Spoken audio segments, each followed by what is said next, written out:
Good morning, this is the Board of County Commissioners Board Work Session. It is Thursday, October 13th, 2022. It is 9:34 a.m. This is set to go until 10 a.m. This is a hybrid meeting. We're in Building 1, Room 280. For public virtual attendance, you may follow along on the Thurston County YouTube channel. I'm Carolina Mejia, I'm the chair of the board. To my right is Vice Chair Ty Menser. To my left is Commissioner Gary Edwards. Also joining us in the boardroom is County Manager Romeo Chavez, as well as Assistant County Manager Robin Campbell. Today we have two guests who will be presenting on the Home Share program from Senior Services. So am I passing it directly? Sure. Is there a place I should stand or is right here okay? Oh, that'd be great. And let me know, I can probably bring the PowerPoint maybe. That would be wonderful. And I can help you navigate through. Okay, thank you so much. Okay. We have Andy on the mic, so you don't have to be on the mic or. Perfect, thank you. So I am Rebecca Hutchinson and I'm the Home Share Program Manager with Senior Services for South Sound. And I'm here this morning just to give you a little bit of a progress report and let you know how we've been doing since we began operations in March of this year. If you can switch the slide over, that would be wonderful. So just in case anyone needs a refresher about what Home Share is a living arrangement where home providers offer accommodation to home seekers in exchange for an agreed upon level of support. Now that support can be in combinations of different things. So it could be a service exchange where they're completing household tasks such as housework, pet care, grocery shopping, transportation. Or it could be just a financial contribution or a combination of the two. So those terms are really set by our providers and it really is different from provider to provider. So Home Share staff does all of the vetting of all of our applicants. So we do Washington State background checks, we check the sex offender registry, and if anybody has lived outside of the state of Washington within the last 10 years, we also do a broader national background check. We are essentially a matchmaking service that relies on personal reporting and interviewing to make really compatible matches. And that's really the heart of the program, is to make sure that each match is truly compatible so that we have a long-term living arrangement. Staff can assist with dispute resolution, so I am professionally trained in mediation through the Dispute Resolution Center, so I certainly can address any conflict that might arise in any of these home share arrangements. And finally, Home Share is just a really innovative way to address this housing crisis on an individual level because we are able to utilize homes that already exist and are not on the market and can fill up those empty bedrooms with people who desperately need safe and affordable housing. So we've really done a lot of work to do some marketing and outreach to the residents of Thurston County. When we became operational in March, we really started with boots on the ground, trying to figure out how we can advertise for our program in the most effective way. And so some of the ways that we've done marketing and outreach would be presentations on Home Share to the Lewis Mason Thurston Area Agency on Aging. I've done presentations to different Lions Club branches in our community. I've also done presentations at the Evergreen State College to courses there. We've also had public service announcement and radio advertising through KGY. And we just completed a rather large targeted mailing, so that captured about 2,000 Thurston County residents that fit our demographic. We've also been lucky to collaborate with lots of other organizations and agencies in our community. Can we ask a question during this presentation, or are we going to? I'm open to questions whenever. Go ahead, sir. Yeah. When you say you contacted about 2,000, Mm-hmm. can you give us a little bit about that demographic? Yeah, so we purchased names. So names that are in Thurston County. So we broke it up into providers and seekers and what those demographics may be. So we captured seniors, we captured people who live alone, we captured people who interests, things like travel or pets, cooking, sort of trends that we were seeing in our applicants is how we utilized that service. So those were all providers possibly? Providers and seekers. Okay, the Yeah. seekers, how do you find out the seekers? Where do you contact those folks? Yeah, so I don't know if the targeted mailings captured a ton of seekers. We tried to kind of find trends in the seekers that we had. So we had a lot of seekers that really liked to garden, so we used that as a trend. We had seekers who really liked to cook, and we used that as a trend. We used multi-generational housing. Is there a list of seekers out there? I mean, do you have a sign-up list or something Yeah, for so we have seekers? applications. We have both provider and seeker applications. And I do, in a future slide, have metrics that we measure our applicants by. So I'll go over a little bit the list of providers and the list of seekers that we have. When you say you purchased a list of names, purchased from where? So it was through our marketing department. I could get that information from you, but our marketing director, Kayla Lee Schmitz, this is something that she does often, where you can kind of put in the demographic that you're looking for, and then there are a list of names and addresses that you can then do mailing advertisements And to. then you reach out Is to, that part of a census tract, maybe? that it's something like Yeah. from Cell phone, Facebook maybe. or Their name phone provided, yeah. lists or. Yeah, if you wanted more detailed information on that, I could certainly put you into contact with Kayla. Can we go back real quick? So on this whole program, is this the whole home share program, home share program manager? You've got staff that are doing matchmaking, vetting of applicants. Are you employees of South Senior Services of South Sound? We are employees of Senior Services. So you're like a unit with a staff unit within the Senior Services? That's right, we're a program within Senior Services, that's And right. how many are in your staff for this program? Just me and my assistant. We're a small program. Yeah. Mighty you. Do you like advertise in the senior news or something like that? We have done advertisements in the senior news. We've also done advertisements in senior services publications. We've also had articles written about us in Thurston Talk and The Jolt, and we'll have another upcoming article in Thurston Talk shortly. We've also, you asked about how we are able to connect with seekers. So another thing that we decided to try was to kind of go the old-fashioned route, and we had flyers, home share flyers printed up, and then we did tearaways, right? So you could tearaways, so you could tear away the number at the Oh, bottom put it up on of a the flyer. bulletin board? Okay, I got it, I got it. So we put those up at medical centers and grocery stores and libraries Sure. and coffee shops and Okay. so that's been our marketing and outreach. And if you go to the next slide, please. Thank you. And so our metrics, and you were asking a little bit about our metrics. We are seeing, since we became operational in March of this year, an increase in both seeker and provider applications each month. Our most recent inquiry conversion rate is 85%. So what that means is that of all the inquiries that we receive about our program, 85% of those people become active applicants in our program. So currently we have 16 active seekers and 7 in process, and we have 3 active providers and 5 in process. And the current average processing time is 23 business hours. So the goal of the program was to make 1 match per month. And we have so far made 4 total matches, and we have 2 in process right now.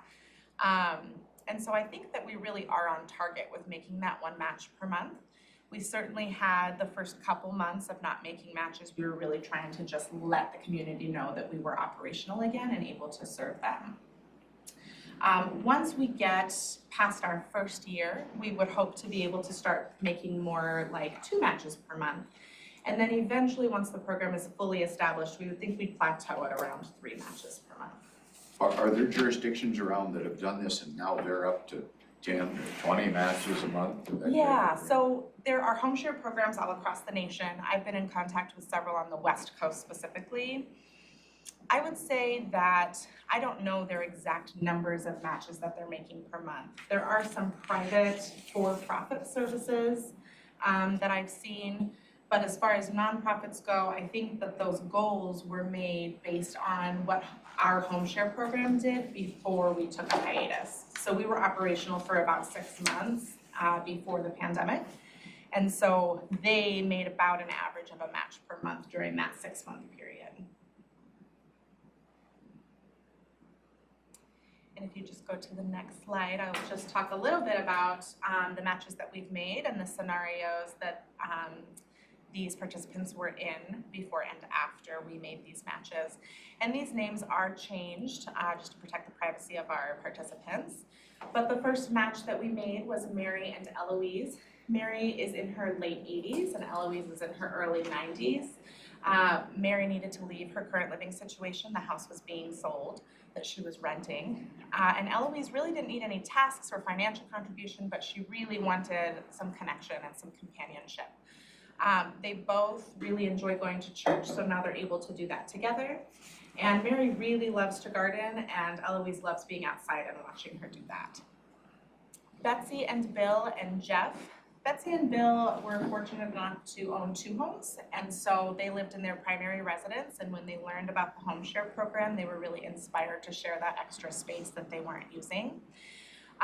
Jeff actually was in a really stable living arrangement, but his health took a turn for the worst and he had to have an amputation. And unfortunately, that home was not ADA friendly, so he wasn't able to move around in his home safely. Luckily, Betsy and Bill's home was, and so now he is in that home and able to move around safely. Betsy and Bill have even hired someone to come and put little transitions in all of the doorways so that he could get his wheelchair and his walker through those doorways easily. And I actually was just over there visiting him the other day, and it was really nice to see all of his stuff in that home and that he could really safely get around in the home.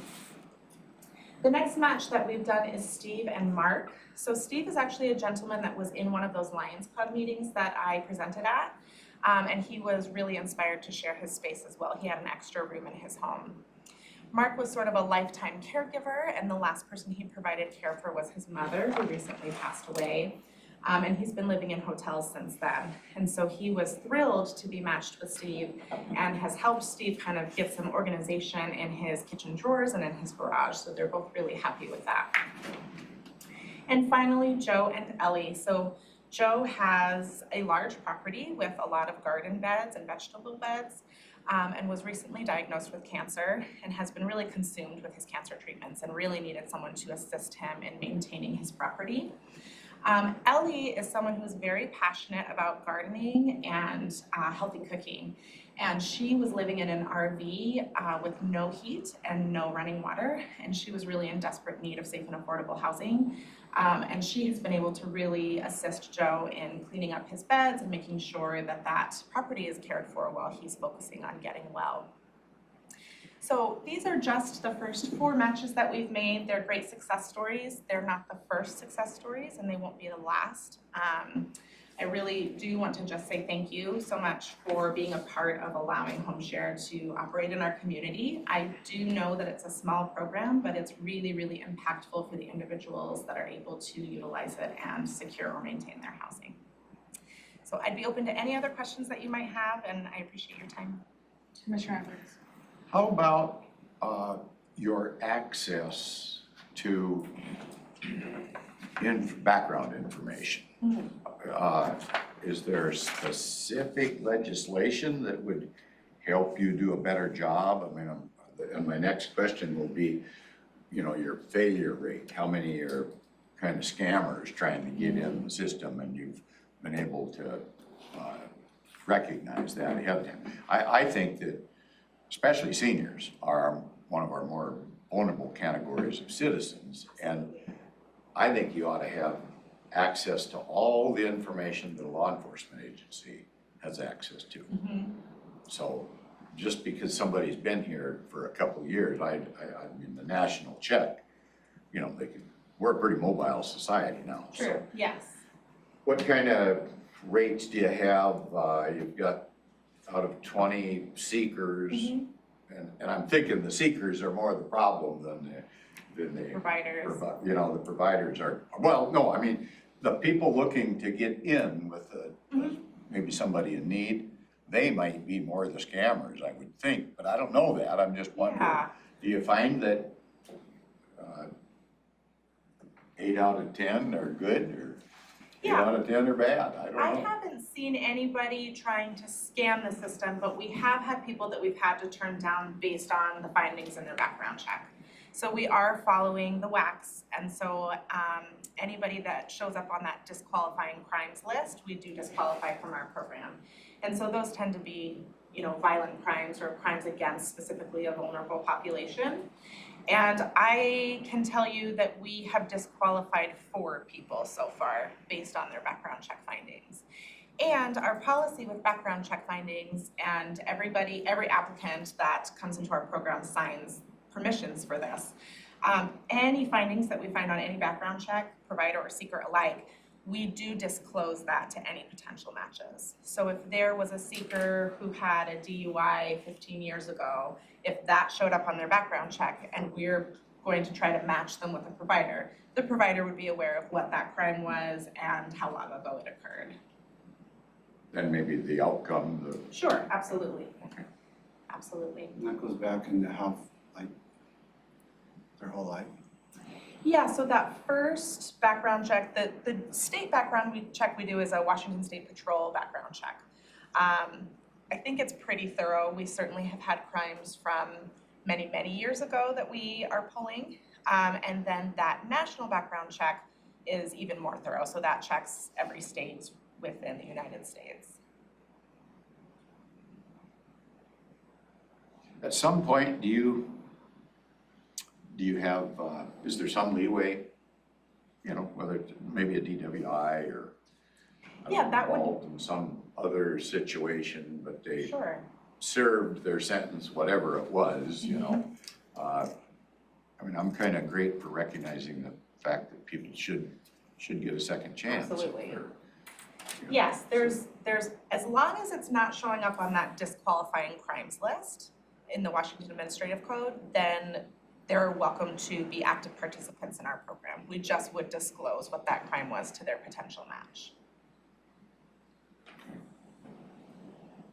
I was wondering about, you mentioned Mary and Eloise's age, but not the other matches' ages, and I was wondering kind of what's the age range and like seekers that you're getting, as well as maybe the age range for providers? Sure, yeah, that's a great question. So we've always marketed this program as anyone 18 or older can apply. And because we're a senior-focused organization, if someone that was not a senior applies, they will be matched with a senior. So one person in each home share arrangement must be a senior. That being said, the vast majority of everybody that applies is a senior, at least 55 plus. We just got our first application yesterday from a 32-year-old. So we're trying to kind of pull some younger applicants, because we do have providers that really need someone that maybe is young and strong and can do difficult tasks out in the yard or things like that. But the vast majority of both provider and seeker are 55 plus. Although we do use the HUD definition of senior in our program, so only people 62 plus are considered seniors in our program.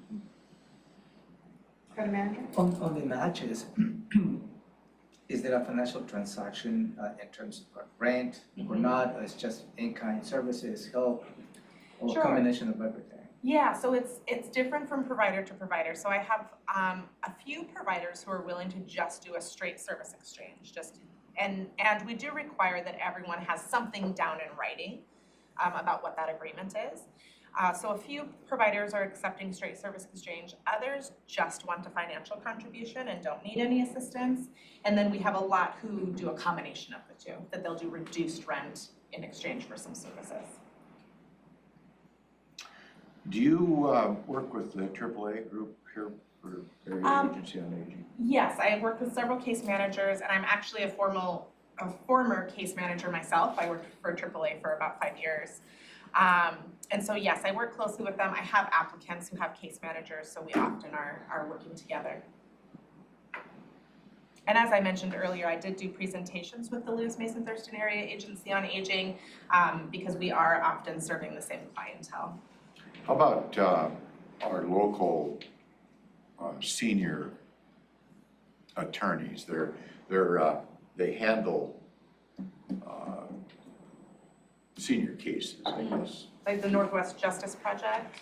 Well, I don't know, we've got, I mean, I know Janet McClennan, local attorney, that kind of does senior activity. Would you do you try to coordinate with some of those folks that might come in contact with this type of a situation that you could provide a solution to? I have not reached out to any local attorneys besides our own. So there are pieces of this program that we want to make sure, of course, that we are not causing any legal problems for anyone, right? So, excuse me, our applications that have all of our release forms and things like that, we've run by our attorneys at Senior Services. But no, I haven't connected with anyone other than the Northwest Justice Project. The Thurston County Bar Association probably, if there's not an elder law subgroup, they would at least lawyers list their areas of practice. You might just be able to get a list of elder law, and then you can send them a letter That's a wonderful idea. with a flyer so they could be aware of it. Yes, and it would be nice to be able to offer those resources to our providers and seekers if there's disputes that require that. How about DSHS? Do you interact with those folks some to where they must surely run into situations that? Yes, and they, again, serve a similar clientele. I have reached out to Home and Community Services and offered to do a presentation for their agency, but I did not hear back from them. Maybe somebody from elder law or something could get you in the door there. Yeah, that's a great idea. Thank you guys for brainstorming with me on how to do that. Hey, well, I represent your demographic. If you have an extra room. There you go. You want to be a provider. Yeah, well, it might be coming someday, you never know, I was excited when I heard the beginning conversations about this program and that it was going to be reinstated, and it's very exciting to see that 4 matches have already happened and that, you know, it's working, and I'm excited to see more matches, and you know, seniors are, you know, one of our biggest demographics here in Thurston County, and it's only gonna get bigger, and this addresses housing insecurity in a way that, you know, it's where housing's already existing, and it's a cheaper way to address our housing instability, so Absolutely. I think it's great work. Thank you. County Manager. Yeah, this is great, great program. Maybe next year you can come back at that same time. Yes, I would love Next to. year. Because at least I would be curious to see out of those matches that you have already worked, how many of those have been sustainable? Yes. Because when you have living arrangements, over time, either you truly match, or perhaps you understand that perhaps that's not a real good match. Right. So that would be great to see, because I think it's too early to tell. Yes, I agree. This year, but next year, probably we'll have to see that. Absolutely. That piece of information. Yes, and you're so right, because even those of us that live with spouses, that's hard. You want to get down the road, you got it. So living with a stranger is hard. Yeah, absolutely. It will be really interesting to see how long-lasting these can be, and I'm really hopeful that we can have some longevity. How about some of the church organizations? Have you worked with them at all? We've reached out to lots of faith-based organizations in our community, mostly with those tearaway flyers. We ask that they post those on their community bulletins, and many have, so that's been really wonderful. Do you have a phone number that people could reach you Oh, yeah, at this program? absolutely. Would you like me to give it to you? Sure. Okay. Yeah, I mean, it's gonna be on the air. We're being, you know, this is a Broadcast, right. broadcast. so Yes, so you can contact me. Give Brian's number, maybe. Yeah, give Brian's number, his direct extension. You can contact me at 360-586-6181, and my extension is 111, and my assistant's extension is it's on there. 136. Wonderful. Okay. On the wrong Okay, page. well, thank you so much, Thank you. Rebecca. Thank you Brian, for the thank you so time. much. Rebecca. It is 9:59, you're adjourned. Yeah, good program.